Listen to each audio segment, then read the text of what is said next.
In this video, we're going to take a look at what a couple hours in a week will get us trying to build a game from nothing. First, let's take a look at where we're starting from. Everything in this scene was created in Magica Voxel, then it was imported into Unity. With some basic movement and a camera system, it was clear early on making Pokemon was going to be way too much work for me. So I thought Mario Kart. I love that game. There's only 8 characters, and the game seems simple enough to implement that even I should be able to figure that out in Unity. It's me, Mario! So I created Mario in Magical Voxel, slapped him on a plane, and tried to move him. Easy enough. An empty plane isn't very fun, so I created Mario Circuit 1 inside of Unity. But once I figured out how Pro Builder worked, I could build a version quicker and better. Eventually I'll make the track in Blender and import it, but for now, it's good enough. On to bigger things. So I can race around a track, but it's still pretty empty. To ramp up the fun, we need a new challenger.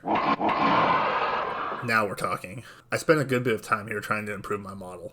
I wasn't too happy with how Mario turned out. I definitely wanted Bowser to be better. I believe I cracked the algorithm, how to make a good model from a front, back, and side sprite. Maybe I'll go back and redo Mario, probably not. Making a player move by a controller is easy enough, but how do you make a computer control a person? First I looked into machine learning. I wasted 3 hours training a Python script how to move a character around the screen. It was inefficient, complicated, and really didn't provide much value over me just doing it by hand. I found it was really simple to set basic car movement based on a target. I just had to change my target to an array. Once I had an array of targets, as soon as I reached the target, I could just move on to the next one. It ends up working pretty well. It's also easy to turn up and down the racing difficulty based on controls inside the CPU controller. I'll probably have at least one more update on my progress here. I need to add laps, tracking position, and even improve my player controller script so it's closer to what Mario actually plays like. To just finish the other models will probably take 2 weeks.